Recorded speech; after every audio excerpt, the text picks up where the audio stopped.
Welcome to season 4 of OverHerd at Deer Valley. I'm your host, pro skier Kaylin Richardson, and today we are in front of one of my favorite works of art, our brand new trail map, which is appropriate because our guest today helped design every line, curve, and lift on it. Chris Cushing isn't just principal of mountain planning at SE Group, the business that collaborated with Deer Valley on the Expanded Excellence terrain expansion. He is also part of a Deer Valley legacy because his dad, Joe, designed the original Deer Valley runs. Chris, welcome to the podcast. Thank you, Kaylin. And I feel like you should probably sign this because at this point, it's sort of a family canvas. It is, yeah. It's been a really fun deal seeing my dad, do the original design and then kind of stepping in for him when he retired. And now, when the East Village expansion came about and we were asked to help with that, it was a dream come true. Ah, amazing. And I've been poring over the whole trail map, trying to guess what my favorite run is going to be. And I've skied a little bit of the terrain over the last 2 seasons for marketing, but it's so vast. Yeah. What is your favorite run, whether it was to design or what's your favorite run? Well, there's a lot of good ones out there. I think that, on the front side of the mountain, above East Village, to the max, sure thing into to the max is going to be a really, really fun line. I grew up skiing back east. I love ripping corduroy as much as I love powder skiing, and the runs up here are going to be just so much fun to rip around on. I actually know to the max because you can see it from East Village, and there's Rebellion next to it, and I think maybe Primrose or something. All those runs look so amazing as they kind of come down into East Village. Yeah. And we mentioned that your dad, Joe, obviously was one of the designers of the original Deer Valley. And back in 1990, he actually received the Best Overall Design Award from Snow Country magazine. Right. And now it's 30 years later. Here you are, carrying on your father's legacy. Was there any advice that he gave you back then that you were able to pull from now, or that you use every day, or maybe for Deer Valley specifically? Yeah, my dad is an interesting guy. He's not one to kind of provide guidance. He just kind of gives you feelings of what's right and what's wrong. And when I first started doing this work and working under him, it was more, I would do things and he would say whether it was good or bad, and that's how I learned. But what he really instilled in his ski trail design is the aesthetic, the creative, making it nice to look at, but also fun to ski, and the sense of discovery and those types of things. And that's kind of what I've picked up from him. And as you've said, good design is both an art and a science. So you're saying you've got to make it look nice, make it artistic, and express yourself that way. But here's the thing, if it looks really nice but doesn't ski well, it won't be fun. Right, yeah. And when you first looked at the new terrain, was it easy or relatively easy to figure out where the runs would go, or did it take a lot of planning? Or is it actually boots on the ground? Do you get topographic maps? What's the sort of process of that? Yeah, it's a little bit of both, boots on the ground and topographic mapping. It's complex topography, the East Village side, which is a good thing. So it wasn't perfectly obvious how it was all going to lay out, and figuring out how to make the connections both on the east side and making the connections into Deer Valley and make it feel as seamless as possible that was a challenge, and we spent a lot of time wandering around on the mountain and working on the maps, and I think it came out well. I'm very proud. You're pleased. That's great, as you should be. And as you were walking around, Deer Valley is very unique. It is a different experience than many other ski areas. What about the Deer Valley difference did you see within the terrain that you needed to bring out that you maybe wouldn't have had to do at other resorts that was first and foremost in your mind? Yeah.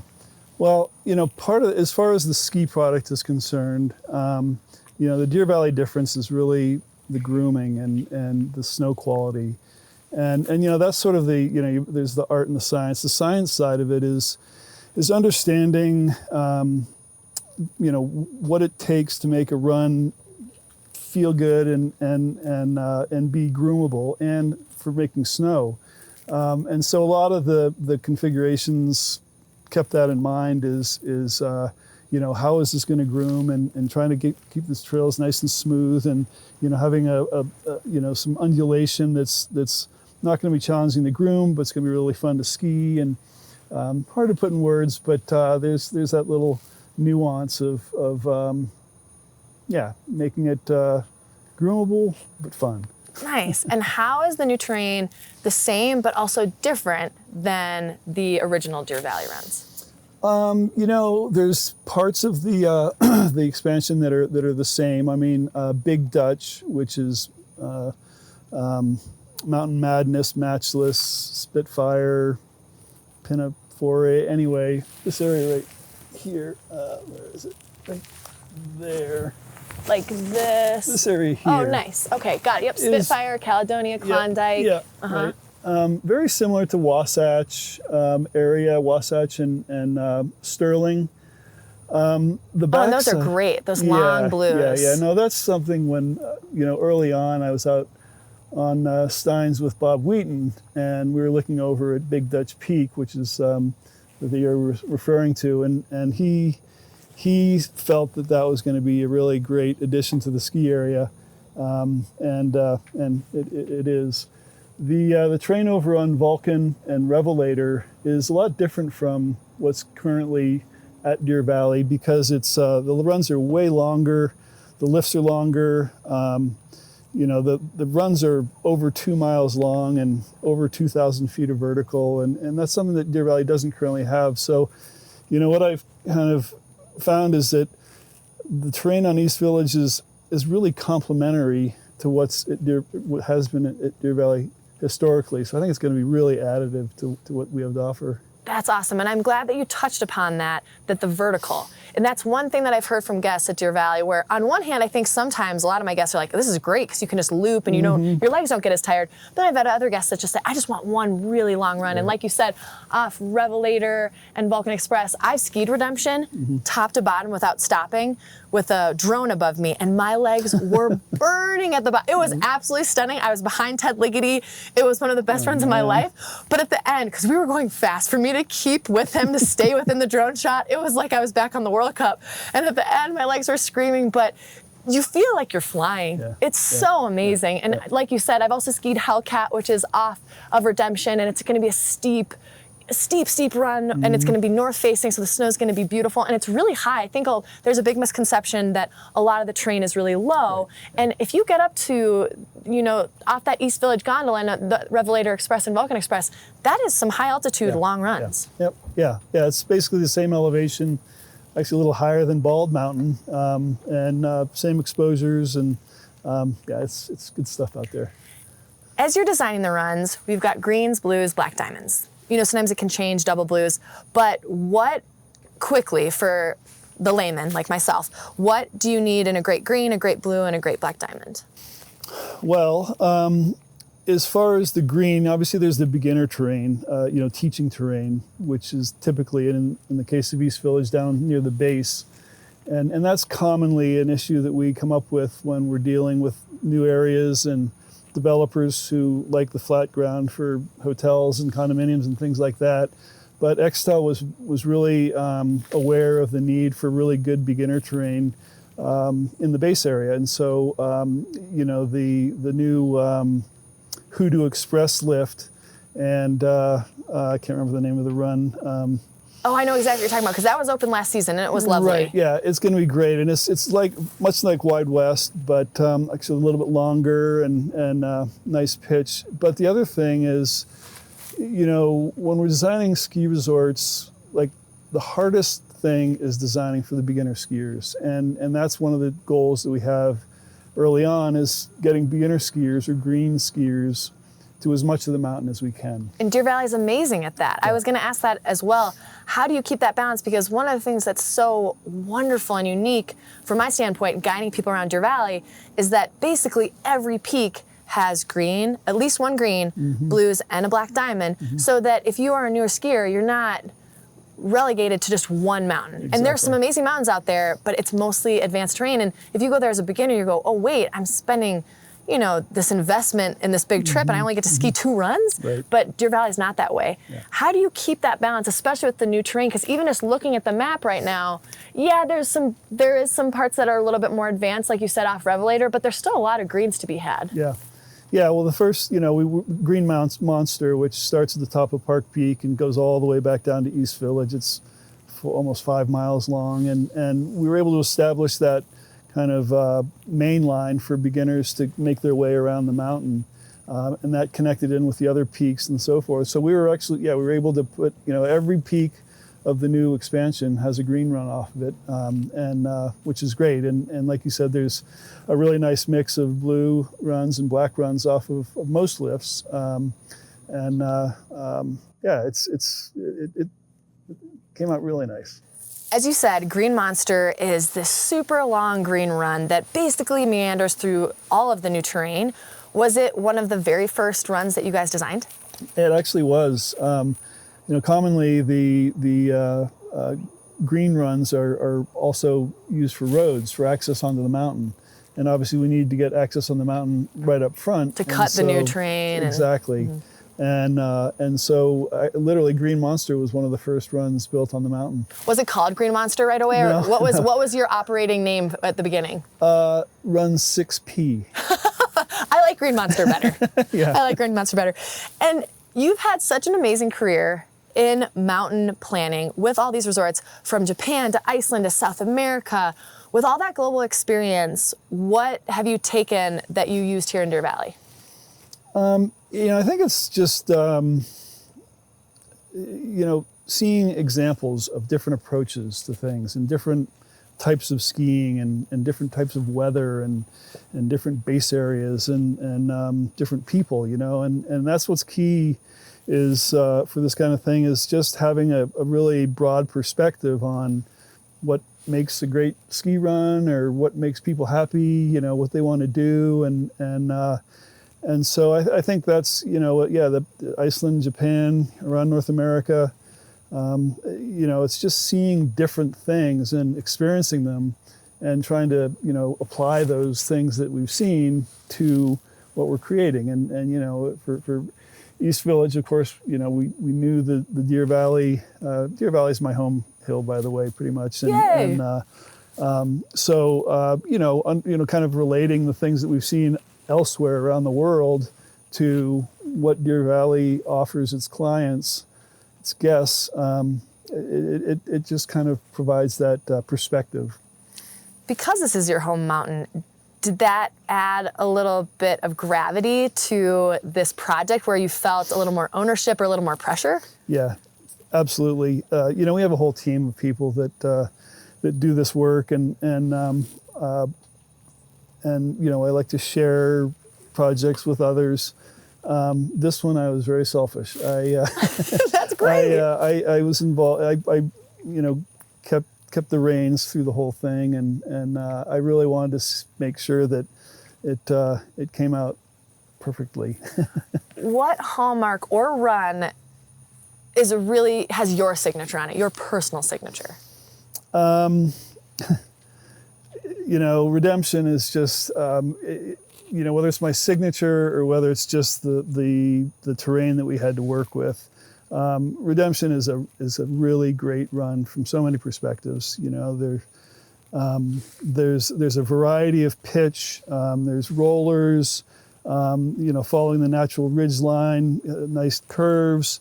You know, you start out steep and then it kind of flattens out into some rollers and then a steep pitch, then around into more rollers. And like I was saying, I think it's 2,600 vertical feet and like 2.5 miles long. It's just like, it was so much fun to see that thing come together. And yeah, it's a good one. Oh, it's such a good one. I'm so excited for Deer Valley skiers to experience that one. And Deer Valley is known for its elegant, balanced runs that have a lot of flow. How were you able to continue that in with this new terrain and keep that same Deer Valley rhythm? Again, it's using the natural terrain.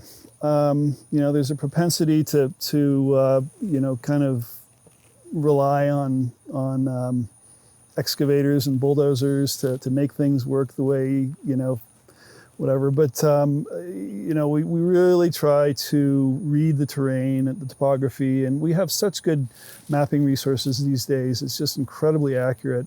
And that combined with the opportunity to get out on the hill and walk it. And talking with Steve Graff and Garrett Lang and getting their input and others from Deer Valley, of course, Laura. Again, just taking in all the inputs that are out there, whether it's the terrain or the type of vegetation, input from the ops folks. It all goes into creating this thing that we're all going to enjoy. Absolutely. However, with any resort, you're still in the mountains. There are pinch points, there's chokes, there's low points. What was the most challenging aspect of this specific project to expand an already famous resort for their meticulous attention to detail?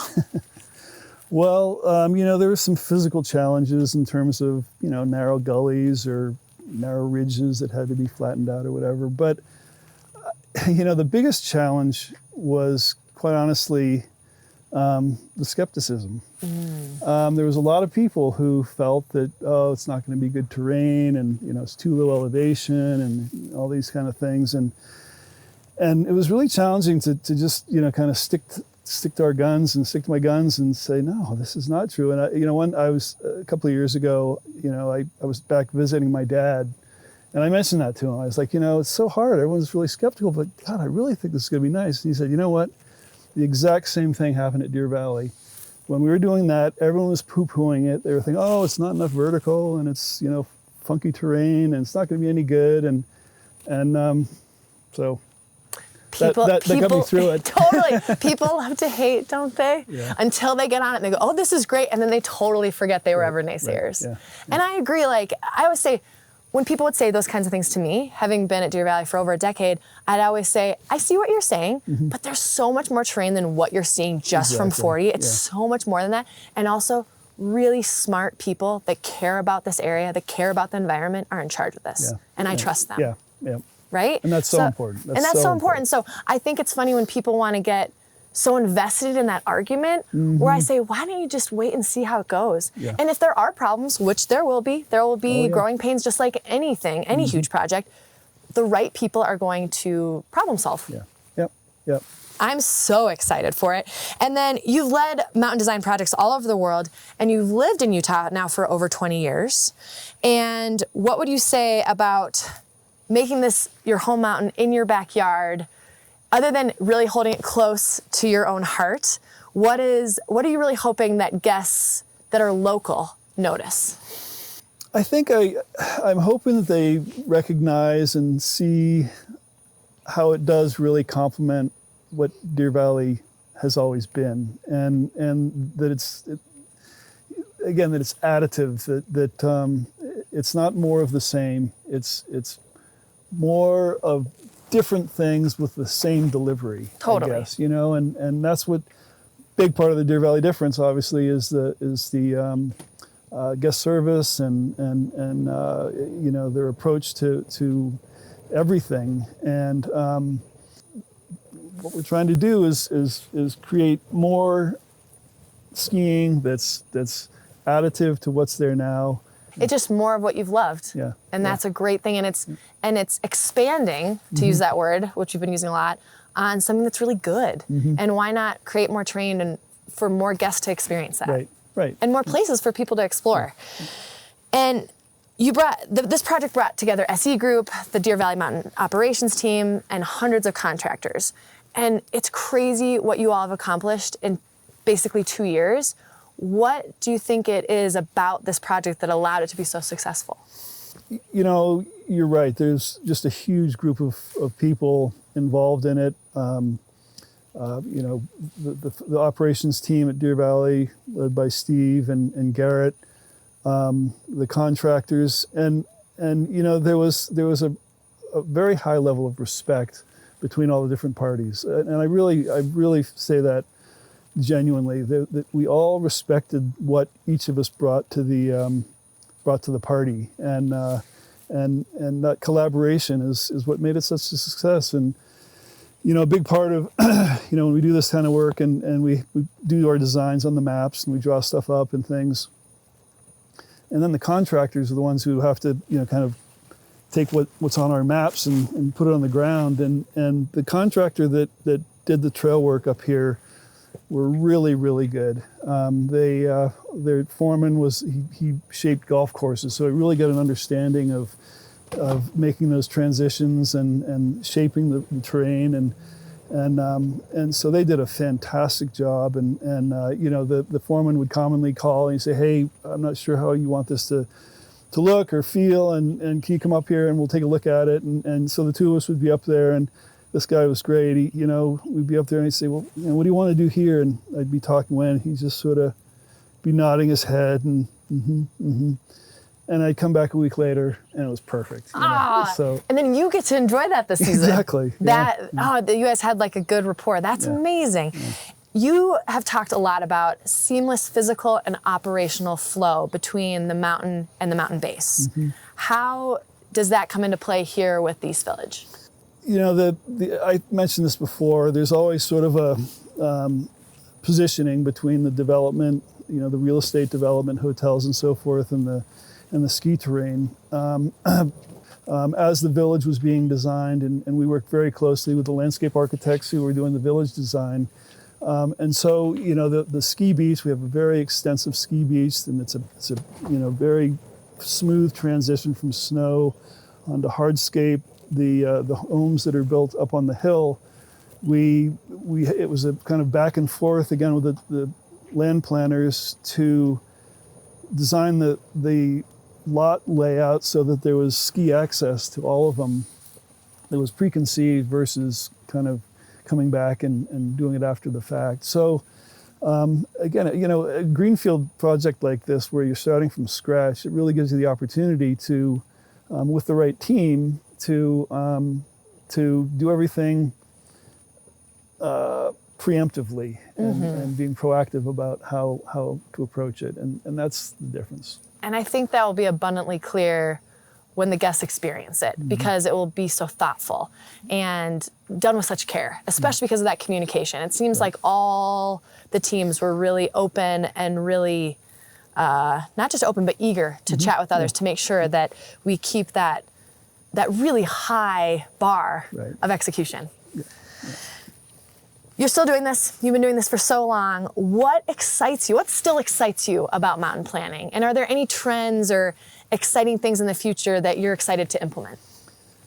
Well, it's okay. I've been doing this for 40 years. I remember like a couple of years into it, I'm thinking, geez, how can this actually be a career? I mean, how long are they going to be building new ski resorts and making additions to ski resorts? And I really honestly didn't think that it would last this long, and it has, obviously, and it's going to continue going on. And there's a lot of things that we'll be seeing into the future, and climate change is a reality, and it's going to influence things, and that's really exciting, is to see how we can adapt to that and do things that keep these mountain resorts successful and enjoyable, and so just the transition and the evolution of what happens in the mountains, it's really exciting. And I love the way you look at that, because yes, climate change is a reality, but it's also an opportunity for people like you and your team to continue to create these amazing experiences for us as a community to enjoy the mountains. Exactly. So I think that having a positive aspect and a positive outlook is so important to continue the lifestyle of skiing. Exactly. Yep. Mountain lifestyles. Exactly. That's what it's all about. And to kind of wrap it all up, you've lectured extensively on mountain planning. What would you tell other designers that you learned from this project? I guess the importance of collaboration, the importance of listening to people, and whether it's other team members or whether it's potential future guests or advisors or what have you, is taking the inputs that are out there and considering them and really taking them to heart and incorporating it. Collaboration is just so key. And this project is just mind-boggling. I've never, ever been involved in something of this magnitude. And you go over there today and it's just unbelievable. And for that to happen, the team has to work well together. And so that's it just strengthens the importance of really good, strong, legitimate, genuine collaboration. That is fantastic. And when you showed your dad this new trail map, what did he say? Not bad. There you have it. A man of few words, but I feel like that's high praise potential. I don't know your dad, but it sounds like high praise to me. No, he's in all seriousness, he's very proud. And he's really, really psyched that we've had this opportunity to form this legacy around Deer Valley. And Deer Valley was his pride and joy for sure. He and Edgar Stern, the founder of Deer Valley, were very close friends, and he was very proud of the whole thing, and he's really, really happy and in his own guarded way proud of what's happened here. So that's as a true Easterner. He's a stoic Boston guy. That's amazing. It is so incredible to think that one family has had such a hand in the runs that we've loved for the last few decades, and then this new chapter that we're going to enjoy moving forward this season. Thank you so much for taking your time to talk with such love and care about creating this new vision for Deer Valley. Thank you. I just hope it's as good as what my dad did. Well, I think it will be. I actually have no doubt. Okay, well, thank you. Thanks very much. And thank you for listening. If you want to keep up on all the developments during this historic time, please subscribe to OverHerd at Deer Valley to catch up on all our episodes. Until next time, see you on the slopes.